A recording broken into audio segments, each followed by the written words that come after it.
الحمد للہ رب العالمین والصلاة والسلام علی سید المرسلین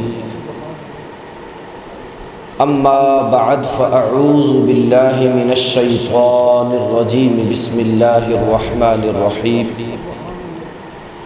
ان اللہ وملائکتہ یصلون علی النبی یا ایہا الذین آمنوا صلوا علیہ وسلموا تسلیما درود و سلام الصلاة والسلام علیک یا رسول اللہ وعلی آلک واصحابک یا حبیب اللہ الصلاة والسلام علیک یا نبی اللہ وعلی آلک واصحابک یا خاتم النبیین۔ آج کے درس میں قرآن کریم سے ایک دو واقعات آپ کے گوش گزار کروں گا اور ان واقعات سے حاصل ہونے والے کچھ نکات، کچھ پیاری باتیں جو ہمیں زندگی میں بہت زیادہ فائدہ مند ہمارے لیے ثابت ہوں گی۔ حضرت موسیٰ علیہ السلام کے یکے بعد دیگرے تین خلفاء تھے، حضرت یوشع بن نون، حضرت ذوالکفل اور ایک ہیں کالب بن یوحنا۔ ان تینوں کو اللہ تبارک و تعالیٰ نے یکے بعد دیگرے نبوت عطا فرمائی۔ یہ جو ذوالکفل ہیں ان کا نام حضرت حزقیل ہے، حزقیل علیہ السلام۔ یہ جس بستی اور جس قوم کی طرف مبعوث کیے گئے نبی بن کر تشریف لائے، اس قوم میں اللہ کے حکم سے ایک بیماری آ گئی، وبائی مرض، طاعون پھیل گیا۔ حکم شریعت یہ ہے کہ جہاں وبائی مرض آ جائے، وبائی مرض کے خوف سے وہاں سے بھاگو نہ، اور اگر آپ اس ایریے میں نہیں ہیں، دوسرے ایریے میں ہیں تو وہاں جائیں نہ۔ کسی اور ایریے میں ہیں تو وبا والی جگہ پر جائیں نہ، اور جس جگہ آپ ہیں وبا پھیل گئی ہے تو وہاں سے موت کے ڈر سے بھاگے نہ، کہ موت ایسا نہیں کہ ایک جگہ سے آپ ڈر کر چلے جائیں تو دوسری جگہ جا کر موت نہیں آئے گی۔ موت کا جو وقت مقرر ہے وہ آئی جاتی ہے۔ اس قوم پر طاعون کی وبا پھیلی، انہوں نے خوف کی وجہ سے شہر چھوڑ دیا اور سب کے سب قریبی جنگل میں جا کر آباد ہو گئے، اور ان کی تعداد 70,000 تھی۔ اب چونکہ یہ موت کے ڈر سے بھاگے تھے، طاعون سے بھاگے تھے، وہاں جا کر انہوں نے رہنا شروع کر دیا، گزر بسر ان کا ہونا شروع ہو گیا۔ اللہ تبارک و تعالیٰ کو ان کا یہ عمل پسند نہیں آیا۔ اللہ تعالیٰ نے ایک فرشتے کو بھیجا، اس فرشتے نے پہاڑ کی اوٹ میں کھڑے ہو کر صرف ایک بار کہا تھا، موتو، سب کے سب مر جاؤ۔ اس کی آواز اس قدر چیخ والی تھی کہ اس آواز کے سنتے ہی یہ 70 کے 70,000 لوگ مر گئے۔ اتنی بڑی تعداد، سب کے سب مر گئے۔ اب حال یہ تھا کہ کوئی ان کو غسل کفن دینے والا بھی نہیں تھا، کوئی ان کو دفنانے والا بھی نہیں تھا، حتیٰ کہ 8 دن تک ان کی لاشیں بے گور و کفن پڑی رہی۔ تعفن پھیلا، بدبو اٹھی، اور اس بدبو اور تعفن کی وجہ سے اس جنگل میں رہنے والے جنگلی جانور بھی پریشان ہو گئے، اور انہیں بھی موت کا ڈر ہونا شروع ہوا، انہوں نے بھی جنگل چھوڑنا شروع کر دیا۔ اردا گرد کی بستیوں میں جب یہ بات پہنچی، کچھ لوگ آئے اور انہوں نے ان کے اردا گرد ایک دیوار بنانی شروع کر دی کہ وہ جو طاعون تھا وہ تو تھا ہی، اب ان مردوں کی یہ جو بدبو ہے، یہ جو ہے بیماری، اب یہ اردا گرد پھیلے گی۔ تو انہوں نے دیوار بنانا شروع کر دی تاکہ یہ معاملہ کہیں اور تک نہ بڑھے۔ حضرت حزقیل علیہ السلام کہیں گئے ہوئے تھے، آپ جب واپس آئے دیکھا کہ شہر تو پورا ویران پڑا ہے، کوئی بھی نہیں ہے۔ آپ چلتے چلاتے وہاں تشریف لائے جنگل کی طرف، تو کیا دیکھا کہ قوم تو ساری کی ساری مر چکی۔ یہ لوگ حضرت حزقیل علیہ السلام کا کہا مانتے تھے، آپ سے بڑی محبت کرتے تھے، تو آپ کے دل میں بھی اپنی قوم کے لیے محبت کا جذبہ تھا۔ آپ نے جب اپنی پوری کی پوری قوم کو مرے دیکھا تو اللہ تبارک و تعالیٰ کے حضور ہاتھ اٹھا دیا اور عرض کی مالک کریم کرم نوازی فرما، میری اس قوم کو پھر سے زندگی عطا فرما۔ یہاں پر رک کر ایک بات کہوں، کچھ لوگ یہ کہتے ہیں کہ اللہ کے نبی کے چاہنے سے کچھ نہیں ہوتا، اللہ کے ولی کے چاہنے سے کچھ نہیں ہوتا۔ اب یہ قرآن ہے، میں آیت کا حوالہ بھی دوں گا۔ 70,000 لوگ مر چکے ہیں، ایک دو کی بات نہیں ہو رہی، 70,000۔ اور اللہ کے نبی جناب حزقیل علیہ السلام وہاں دعائیں مانگ رہے۔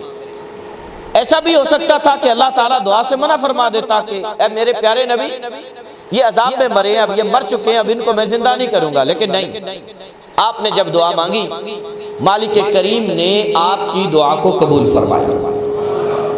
فوراً وحی آنا شروع ہو گئی اور فرمایا میرے پیارے نبی، اس بستی کی طرف منہ کر کے جہاں یہ مرے پڑے ہیں، آپ ان سے کہیے اے ہڈیو سب آپس میں جڑ جاؤ۔ اللہ کے نبی نے یہ جملہ بولا، بکھری ہوئی ہڈیاں آپس میں جڑنا شروع ہو گئی۔ دوبارہ وحی آئی، اب فرمائیے اے ہڈیو تمہارے اوپر گوشت چڑھ جائے، جو جو آپ کہتے جاتے ہیں ویسا ہوتا جاتا ہے۔ تیسری بار پھر وحی آئی، اب ان سے کہیے اللہ کے حکم سے سب کے سب اٹھ کر کھڑے ہو جاؤ۔ اللہ تبارک و تعالیٰ نے 70,000 لوگوں کو پھر سے زندگی عطا فرما دی۔ یہ سب کے سب مردہ تھے، مر چکے تھے، عذاب آ چکا تھا، اور اللہ تعالیٰ نے ان کو پھر سے زندگی عطا فرمائی۔ یہ سورہ بقرہ پارہ نمبر 2 آیت نمبر 243 243 آیت نمبر ہے، یاد رکھیے گا، اس میں یہ واقعہ بیان فرمایا گیا ہے۔ سنیے اللہ تعالیٰ کیا فرماتا ہے، أَلَمْ تَرَ إِلَى الَّذِينَ خَرَجُوا مِن دِيَارِهِمْ وَهُمْ أُلُوفٌ حَذَرَ الْمَوْتِ، کیا آپ نے ایسے لوگوں کو نہیں دیکھا جو اپنے گھروں سے نکل گئے تھے موت کے ڈر سے، حالانکہ ان کی تعداد ہزاروں میں تھی۔ موت کے ڈر سے نکل گئے تھے اور ان کی تعداد ہزاروں میں تھی۔ فَقَالَ لَهُمُ اللَّهُ مُوتُوا، اللہ نے ان سے فرمایا مر جاؤ سب کے سب، وہ مر گئے۔ ثم احیاہم، پھر رب نے انہیں زندہ فرما دیا، پھر اللہ تعالیٰ نے انہیں زندہ فرما دیا۔ ان اللہ لذو فضل علی الناس، بے شک اللہ تبارک و تعالی اپنے بندوں پر فضل فرمانے والا ہے۔ ولکن اکثر الناس لا یشکرون، لیکن بہت سارے لوگ ایسے ہیں جو اس کا شکر نہیں کرتے۔ یعنی اتنی بڑی نعمت ملنے کے باوجود بھی لوگ اگر شکر نہ کریں تو ان سے بڑا ناشکرا کون ہوگا۔ اب یہ سب کے سب زندہ ہو گئے، لیکن ان میں ایک چیز اللہ کی طرف سے باقی رہی، وہ یہ کہ ان کی اولادوں میں وہ بو آتی تھی جو کہ بو میت کے پاس سے آتی ہے، مردے کے پاس سے آتی ہے، وہ ان کی اولادوں میں بو آتی تھی، اور ان کے کپڑے کفن میں بدل جاتے تھے۔ پہنتے کپڑے تھے لیکن وہ کفن میں بدل جاتے تھے۔ مفسرین نے لکھا ہے کہ ان یہودیوں کی اولاد میں آج بھی کچھ یہودی ایسے ہیں کہ ان کے جسم سے بھی وہی بو آیا کرتی ہے، وہی بو آتی ہے، نشانی کے طور پر کہ یہ ان کی اولادوں میں سے ہیں جن کے ساتھ یہ معاملہ پیش آیا تھا۔ سننے کو یہ ایک واقعہ تھا جو ہم نے سن لیا، اس سے ہمارے لیے درس کے لیے کچھ حاصل ہوتا ہے۔ سب سے پہلی بات یہ ہے کہ موت کے ڈر سے بندے کو بھاگنا نہیں چاہیے، اور مومن بندے کو، مسلمان کو تو ویسے ہی موت سے نہیں ڈرنا چاہیے کہ بندہ مومن کے لیے موت ختم کرنے والی شے ہی نہیں ہے، بلکہ بندہ مومن کے لیے تو موت اللہ کی طرف سے تحفہ ہے۔ جی ہاں، موت اللہ کی طرف سے تحفہ ہے، میرے نبی سے ملاقات کا ذریعہ ہے۔ وہ کسی محبت والے نے کہا نا کہ حضور علیہ الصلوۃ والسلام کی جب قبر میں زیارت ہوگی، حضور جب میری قبر میں تشریف لائیں گے تو میرا تو عالم یہ ہوگا کہ قبر میں سرکار آئیں تو میں ان کے قدموں پر گروں، گر فرشتے بھی اٹھائیں تو میں ان سے یوں کہوں، اب تو پائے ناز سے میں اے فرشتوں کیوں اٹھوں، مر کے پہنچا ہوں یہاں اس دل ربا کے واسطے۔ میں تو مرا بھی اسی لیے تھا کہ حضور قبر میں آئیں گے اور قبر میں حضور کا دیدار ہوگا، اور آج تم مجھے حضور کے قدموں سے اٹھاتے ہو۔ تو موت کے ڈر سے بھاگنا یہ کوئی عقل مندی نہیں، جہاں بھی ہوگے موت تمہیں آ پہنچے گی، لے لے گی، کیونکہ موت کے لیے کوئی بھی چیز آگے سے آڑ نہیں ہو سکتی۔ یہاں ایک واقعہ مجھے اور یاد آیا، ایک خلیفہ گزرا ہے عبد الملک بن مروان، بنو امیہ خلفاء میں سے تھا۔ شام کے اندر یہ جہاں رہتا تھا نا وہاں بھی طاعون پھیل گیا، اور یہ موت کے ڈر سے وہاں سے بھاگا کہ کہیں طاعون مجھے نہ لگ جائے، اور یہ زمین پر نہیں اترتا تھا ان دنوں میں، دن رات گھوڑے پر سوتا بھی گھوڑے پر تھا، زمین پر نہیں اترتا تھا کہ مجھے کہیں بیماری نہ لگ جائے۔ ایک جگہ رات سے نیند نہیں آ رہی تھی، تھا گھوڑے پر ہی، تو اپنے ایک غلام سے کہا کہ یار مجھے کوئی کہانی سناؤ وقت پاس ہو جائے۔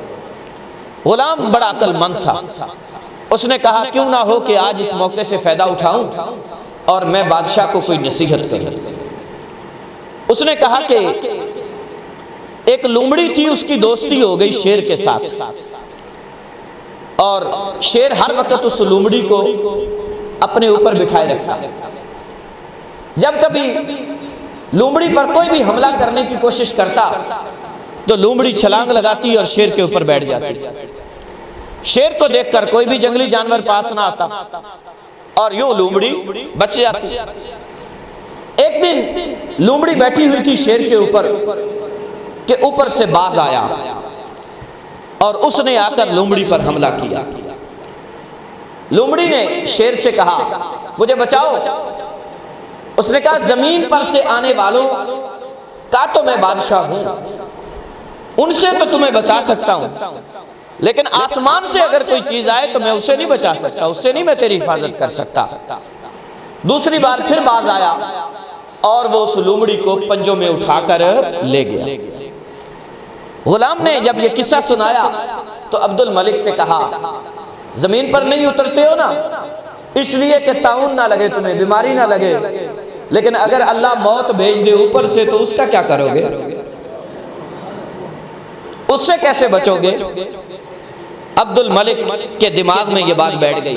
اس نے کہا واقعی میں زمین والی چیزوں سے تو اپنی حفاظت کر سکتا ہوں، میری فوج میری حفاظت کر سکتی ہے، لیکن اگر اللہ کی طرف سے حکم آئے تو آسمانی آفت آئے گی تو اس سے میں کیسے بچوں گا؟ بالکل نہیں بچ سکتا۔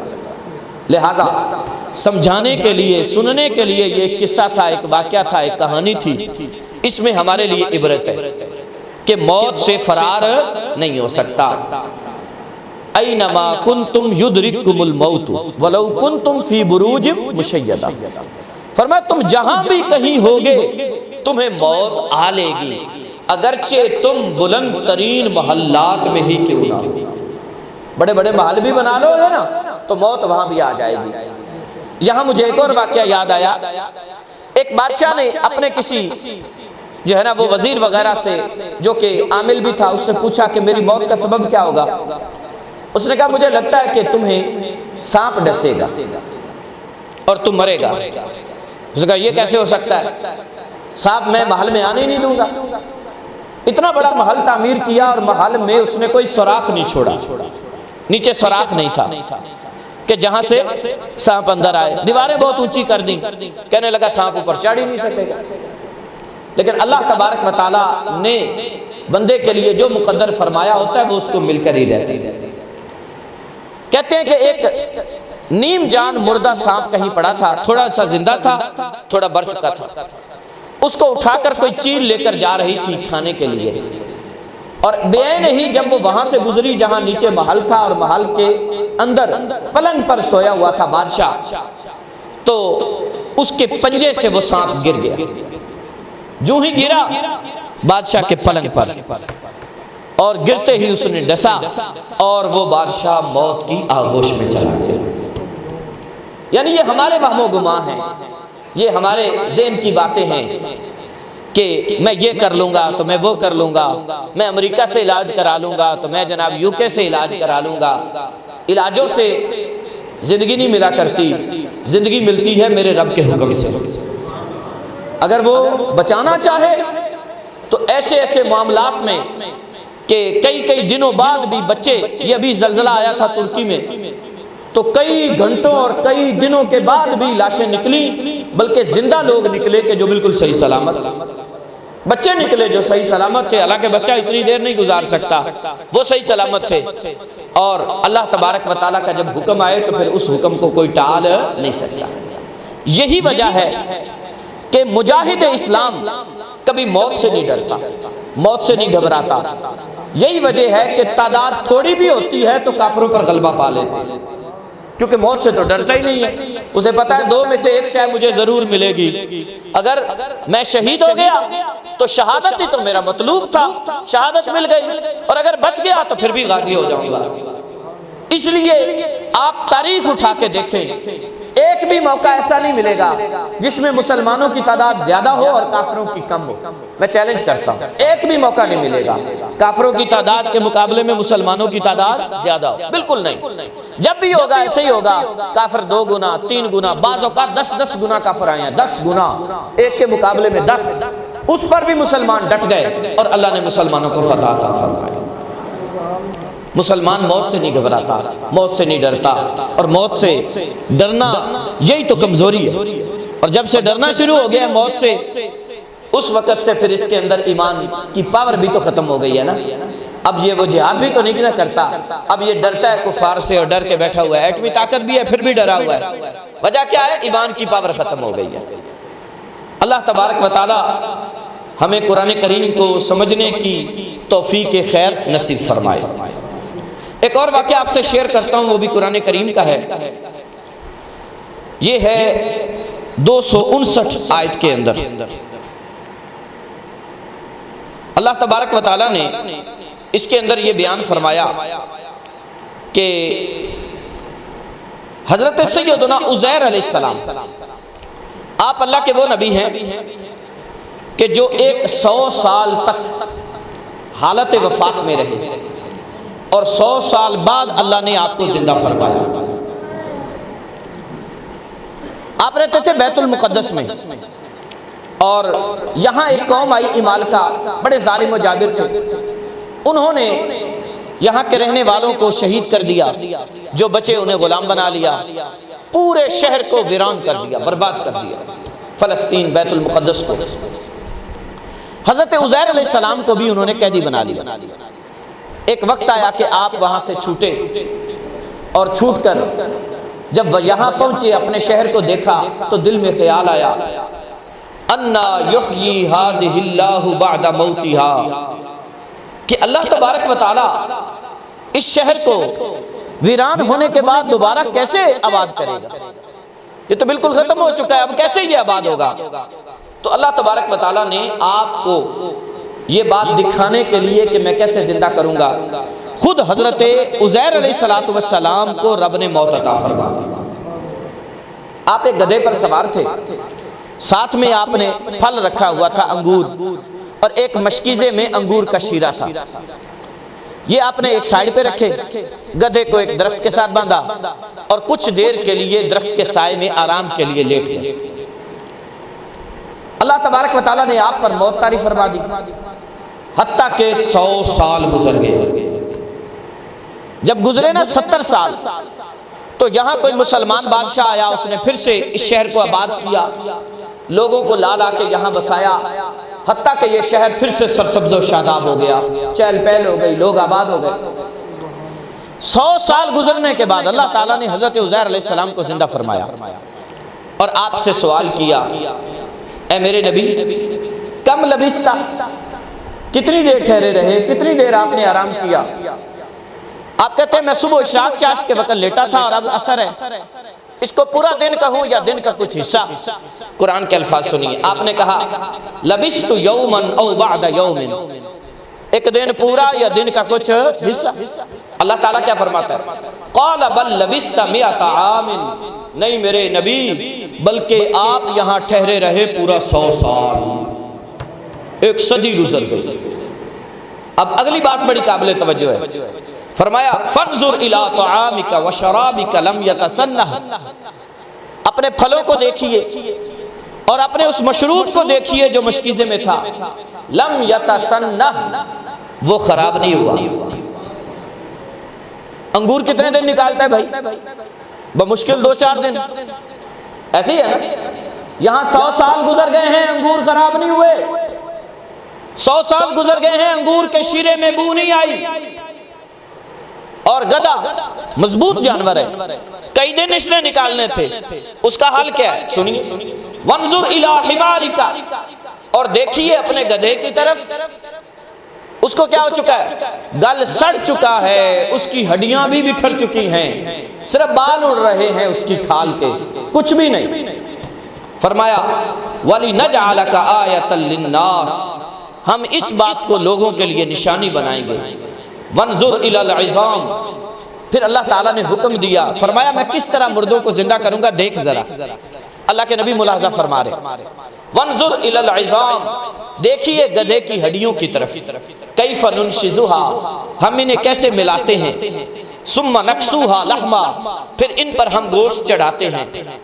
اللہ تعالیٰ کا حکم ہوتا جاتا ہے، ہڈیاں کوئی بکھری پڑی ہے، کوئی گل گئی ہے، کوئی چھوٹی سی رہ گئی ہے، وہ سب آپس میں ملی ڈھانچہ بن گیا، اس پر گوشت چڑھ گیا، کھال آ گئی، بال آ گئے، اور گدھے نے ہنہنانا شروع کر دیا۔ اللہ تعالیٰ فرماتا ہے میرے نبی دیکھیے ذرا یہ سب کچھ کیا ہو چکا۔ فَلَمَّا تَبَيَّنَ لَهُ، جب آپ کے لیے یہ سب کچھ ظاہر ہو چکا، قَالَ أَعْلَمُ أَنَّ اللَّهَ عَلَىٰ كُلِّ شَيْءٍ قَدِيرٌ، کہا میں جانتا ہوں میرا رب ہر شے پر قادر ہے، میرا رب ہر شے پر قادر ہے۔ 100 سال اپنے نبی کو وفات دینے کے بعد وہ زندہ فرما دیتا ہے، اور گدھا بکھر جاتا ہے، انگوروں کو کچھ بھی نہیں ہوتا۔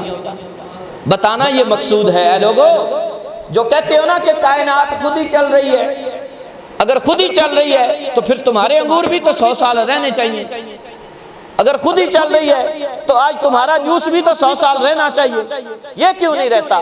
پتہ چلا خود نہیں چل رہی، چلانے والا چلا رہا ہے، جو چلانے والا ہے وہ حکم دیتا ہے تو نرم چیز بھی 100 سال باقی رہ جاتی ہے، اور دیتا ہے تو ایک سخت چیز بھی گل جاتی ہے، سڑ جاتی ہے، تباہ ہو جاتی ہے۔ سب کچھ میرے اللہ کے حکم میں ہے، جیسے وہ چاہتا ہے ویسے ہی ہوا کرتا ہے۔